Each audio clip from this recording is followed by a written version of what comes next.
ناظرین، ضبط ڈرامے میں شکر ہے کہ ثاقب صاحب نے بہت اچھا فیصلہ کیا۔ اون کو آئلہ کو لے کے اس گھر کو چھوڑ دینے کا جو حکم دیا ہے، فی الحال تو اون اور آئلہ کے لیے مشکلات کا سبب بن سکتا ہے، لیکن آگے جا کے لگتا ہے کہ یہی فیصلہ اون اور آئلہ میں محبت کی وجہ بنے گا۔ جبکہ اون اور آئلہ اگر اسی گھر میں رہتے تو ان دونوں میں محبت تو کیا ہی پیدا ہونی تھی۔ البتہ رملہ نے شامی کو بار بار آئلہ کے پیچھے بھیج کر آئلہ کو مزید بدنام کرنے کا سبب ضرور بنا دینا تھا۔ اب رملہ کو تو نہیں پتا تھا کہ جو کھیل وہ کھیل رہی ہے وہ اسی کے خلاف جا سکتا ہے، اور یہاں پر ایک بات یہ سمجھ نہیں آئی کہ ثاقب صاحب نے آخر جا کے شامی کے ماں باپ کو یہ بات کیوں نہیں بتائی کہ آخر آپ کا بیٹا میری بیٹی کے ساتھ رشتہ ختم ہونے کے بعد کبھی اسے فون کر رہا ہے، کبھی اس کے کمرے میں جا رہا ہے، اس کی وجہ کیا ہے، تاکہ عارفہ خود اپنے بیٹے کو کنٹرول میں رکھتی۔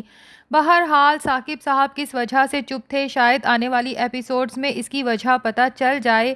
فی الحال شامی خوف زدہ تو ضرور ہوتا ہے اور اسے ڈر بھی ہوتا ہے کہ یہ بات اس کی ماں تک پہنچ گئی تو شامی کی شامت آ جائے گی۔ جبکہ رملہ بھی تھوڑی دیر کے لیے پریشان ہوتی ہے، کیونکہ اگر شامی پکڑا جائے گا تو ظاہر ہے رملہ بھی پکڑی جائے گی۔ لیکن رملہ کو اس گھر کے کسی فرد کا خوف نہیں، کیونکہ اب تو اس کے نام فیکٹری لگ چکی ہے اور وہ فائنینشلی اتنی اسٹرانگ ہے کہ اس گھر کو چھوڑ کے کہیں بھی عزت کی زندگی گزار سکتی ہے۔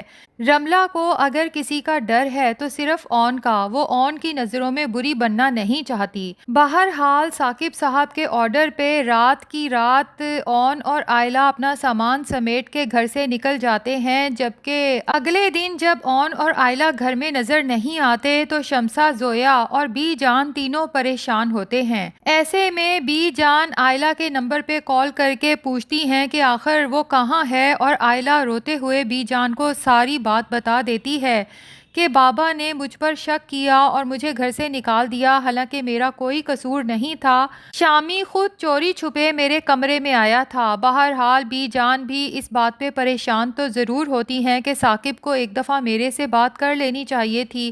اب جب یہ بات زویا سنتی ہے اور جا کے اپنی ماں کو بتاتی ہے تو ماں بھی پریشان ہو جاتی ہے، فوراً ثاقب صاحب کے پاس جا کے کہتی ہے کہ آپ نے آئلہ کو گھر سے نکال دیا۔ ثاقب صاحب بہت تحمل مزاجی سے شمسہ کو جواب دیتے ہیں کہ اگر میں اسے گھر سے نہ نکالتا تو وہ خود اپنا گھر تباہ کر لیتی۔ تو شمسہ چیختے ہوئے ثاقب صاحب سے کہتی ہے کہ آپ نے زیادتی کی ہے آئلہ کے ساتھ، پہلے اس اون جیسے نکمے لڑکے کے ساتھ میری بیٹی کی زبردستی شادی کر دی اور اب اسی نکمے کے ساتھ میری بیٹی کو گھر سے نکال دیا، پتہ نہیں میری بیٹی کہاں در در کی ٹھوکریں کھا رہی ہوگی۔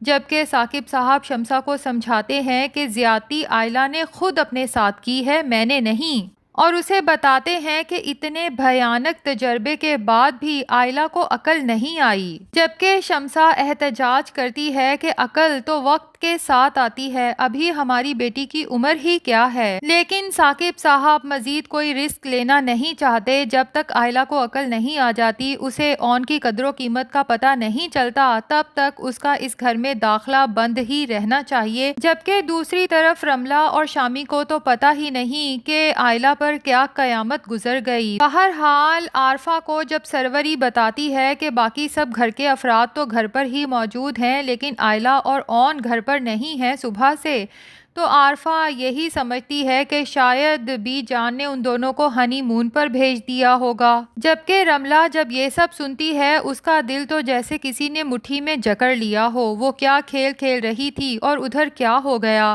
بہرحال ایسے میں سروری عارفہ کو مشورہ دیتی ہے کہ بیگم صاحبہ، میں تو کہتی ہوں آپ بھی اپنے گھر میں تھوڑی رونق لائیں، شامی اور رملہ کی شادی کریں تاکہ گھر میں تھوڑا ہلا گلا ہو۔ عارفہ کو سروری کا مشورہ کافی معقول لگتا ہے، لیکن ساتھ کھڑی رملہ تو جل بھن جاتی ہے۔ پہلے اس کا اور شامی کا نکاح بھی تو اسی سروری کے مشورے پہ ہوا تھا۔ رملہ کو تو سروری ویسے ہی بہت بری لگتی ہے، اس لیے اس کا کوئی لحاظ کیے بغیر کہتی ہے کہ اگر ہلا گلا کرنے کا اتنا ہی شوق ہے تو آپ کی دوسری شادی نہ کروا دیں؟ اور رملہ کی یہ بات سن کے سروری تو ہکا بکا رہ جاتی ہے. اسے تو رملہ سے یہ سب امید ہی نہیں تھی، جبکہ عارفہ بھی رملہ کی چلتی زبان سے بہت تنگ آ چکی ہے اور اب اسے بار بار احساس ہو رہا ہے کہ اپنے بیٹے شامی کا نکاح رملہ جیسی لڑکی کے ساتھ کر کے عارفہ نے کتنی بڑی غلطی کر دی.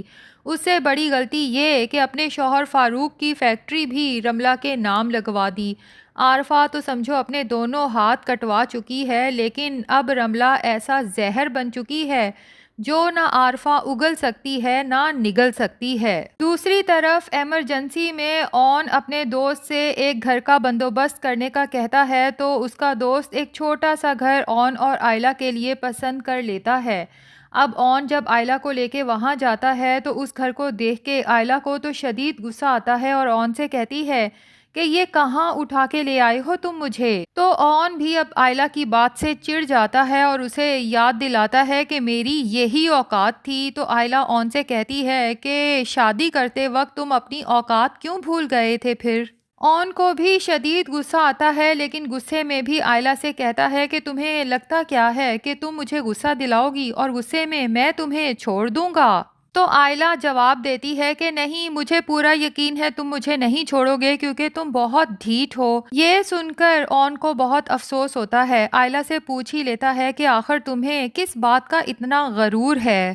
اور آئلہ کے دل کی بات آخر اس کی زبان پر آ ہی جاتی ہے. اون سے کہتی ہے مجھے غرور کسی بات کا نہیں، ہاں البتہ خوف آتا ہے تم سے کہ تم بھی باقی مردوں کی طرح مجھے کٹہرے میں کھڑا کر کے میرے ماضی کا حساب کتاب مانگو گے. تو اون آئلہ کو سمجھاتا ہے کہ ماضی کا حساب کتاب تو ان سے لیا جاتا ہے جن کے ماضی سے ہم بے خبر ہوں. تمہارے ماضی سے میں اچھی طرح واقف ہوں اور آئلہ میں یہ بھی جانتا ہوں کہ تمہارے ماضی میں تمہارا کوئی قصور نہیں تھا. قصور تھا تو صرف یہ کہ تم نے ایک غلط شخص کا انتخاب کر کے اس پر بھروسہ کیا. اور جہاں تک بات ہے ہمارے رشتے کی، تو میں تو خود کو بہت خوش قسمت سمجھتا ہوں اس رشتے کے ہو جانے پہ. تو آئلہ بھی جل بھن کر اون سے کہتی ہے کہ قسمت کے معاملے میں تو تم واقعی بہت خوش قسمت ہو. بیٹھے بٹھائے کروڑوں کی فیکٹری مل گئی اور تو اور اپنی من پسند بیوی مل گئی، اور کیا چاہیے تمہیں؟ تو اون آئلہ سے کہتا ہے کہ آج تک تو تم مجھ سے لڑتی آئی ہو، اب کیا تم میری قسمت کے ساتھ بھی لڑو گی؟ یہ تو اللہ کی دین ہے جسے جو چاہے دے دے. ہر حال دوسری طرف رملہ کو تشویش ہوتی ہے کہ پتہ تو چلے آخر آئلہ اور اون کہاں گئے ہیں. تو وہ ان کے پورشن میں جب پتہ کرنے جاتی ہے تو اس کا سامنا زویا سے ہو جاتا ہے. زویا سے ہی پوچھ لیتی ہے کہ آئلہ صبح سے نظر نہیں آ رہی، جبکہ زویا کو رملہ کی انٹینشنز کا اچھے سے پتہ ہے، اسی لیے اسے کہتی ہے کہ تم آئلہ کی طرف سے بے فکر نہ ہو، وہ اور اون بھائی جہاں بھی ہیں بہت خوش ہیں. جبکہ دوسری طرف شمسہ نے جو رو رو کے برا حال کر لیا ہے تو بی جان شمسہ کو سمجھاتی ہیں کہ تمہاری بیٹی کے ساتھ تمہارے شوہر نے کچھ برا نہیں کیا، آخر وہ باپ ہے، اس نے اپنی بیٹی کا بھلا ہی سوچا ہے. آئلہ اور اون ایک ساتھ اکیلے رہیں گے تو ایک دوسرے کو سمجھیں گے اور اسی طرح ان کا رشتہ مزید مضبوط بنے گا. تو ناظرین، آپ میں سے کس کس کو لگتا ہے کہ ثاقب صاحب نے اون اور آئلہ کو گھر سے نکال کے بہترین فیصلہ کیا ہے؟ کمنٹس میں اپنی رائے ضرور دیں.